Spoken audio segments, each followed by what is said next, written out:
So today we'll be taking a look at what's going on with Santino Marella's daughter and one former WWE star's harsh comments about The Fiend. Let's start things off with Santino Marella's daughter.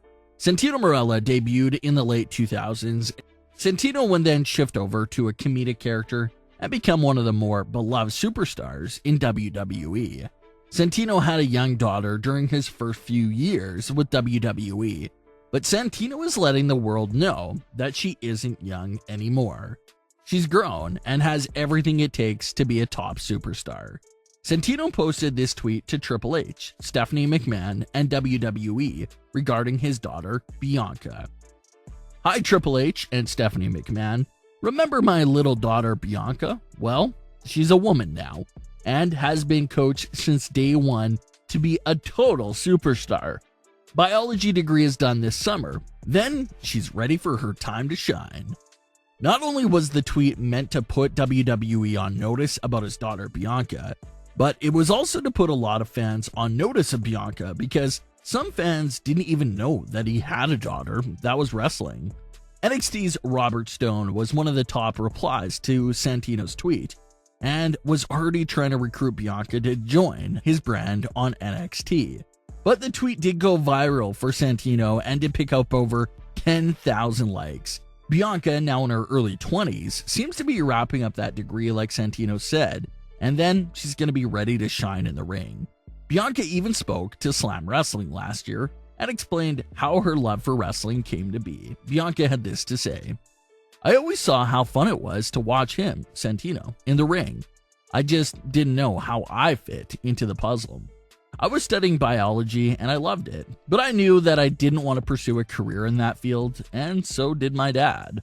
He loves me and wants me to do well, so I had to adapt to taking his criticism without getting my feelings hurt." Bianca even tried out for WWE back in 2019 around SummerSlam. She had this to say about that experience: "I was very nervous, but I had been preparing for a long time, or at least it felt that was through my diet and training regime. Everyone was very kind, and I learned a lot from that experience. I now have a better idea of what the WWE is looking for and how I fit into all of that." Bianca says she doesn't mind being known as Santino's daughter, but when it's time for her to get in the ring, she wants to be her own persona. What are your thoughts on what Santino said about his daughter? Should WWE bring her aboard? So let's get into these comments from Jim Cornette about The Fiend's character. Jim went on a whole rant earlier this week that went viral, basically saying how The Fiend is the worst thing in wrestling, how it's an embarrassment to the business, and how the whole story around him is a joke. Jim received mixed reactions from fans. A lot of fans agreed with him, a lot of fans disagreed with him, and a lot of fans liked some points that he made. Supernatural characters are not everyone's taste, and that's completely understandable, such as the Fastlane match between Alexa Bliss and Randy Orton. A lot of fans disliked it because it was this spooky cinematic scene rather than an actual wrestling match, and that's understandable. But to say there's no place for supernatural characters or stories in WWE is a bit unfair. It's not like it's never worked before. Look at Undertaker and Kane. Both of them were supernatural characters with crazy origins and backstories. But it worked because they were written well, and they're some of the most iconic characters in history.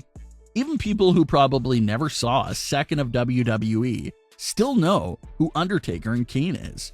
That's how successful those characters were. So what's the issue with The Fiend?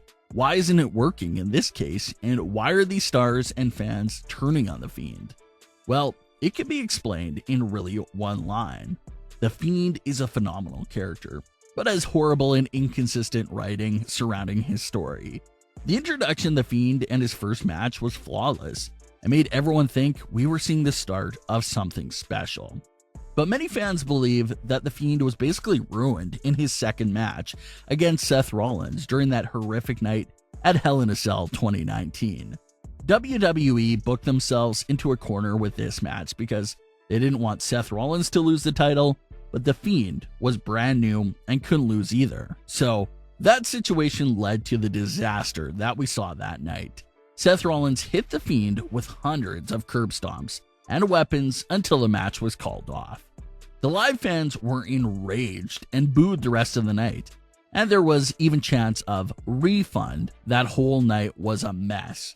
WWE would then try to redeem themselves by having The Fiend defeat Seth Rollins for the title a few weeks later. But fast forward a handful of months and The Fiend would have another horrific night against Goldberg. All this build up for who can stop The Fiend, what's his weakness, and turns out all you needed was a 53-year-old Goldberg to defeat The Fiend. It was rough. No one expected The Fiend's first loss to be like that, but that's what it was. The Fiend would come back and defeat John Cena at WrestleMania. He would win the Universal title back at SummerSlam, only to lose that title 7 days later. From there, he had a 6 to 7 month feud with Randy Orton that basically accomplished nothing. So that has been The Fiend's entire story, and you can really see a big reoccurring theme here. The Fiend's entire WWE run has been embarrassing moment, embarrassing moment, great moment, on a non-stop cycle, and that's also part of the problem. He'll have this great moment where you think they've finally got the idea of how to write him, and then they'll follow it up with an embarrassing moment that leaves you scratching your head. We can look back at the burning of The Fiend, Bray's absence for so many months, and just question the purpose behind it. We thought that maybe we'll see a new Fiend with a clean slate, and we'll take off from there. But what did we get for the new Fiend right off the bat? Well, we had a breakup with Alexa Bliss and a WrestleMania loss from one RKO, and had a lot of people say losses don't matter. But in this moment, it felt like that you just drained everything. All the hype, all the momentum, all this buildup, everything gone. Now we have Alexa Bliss and Lily, which fans feel mixed about because it's literally a remix version of Bray Wyatt and The Fiend. And if WWE couldn't get The Fiend right, what makes you think they're going to get Lily right? And it's a good question to ask. The reason why so many fans aren't interested in Lily is because we've already seen how they handled The Fiend. So everyone wonders, how long is it going to take for them to ruin Lily? Fans also feel some type of way about WWE giving Bray's idea and concept to Alexa Bliss, while he's nowhere to be found. There was one comment from a fan on Twitter that really opened up more fan discussion. They said, "The Fiend ruined Alexa Bliss.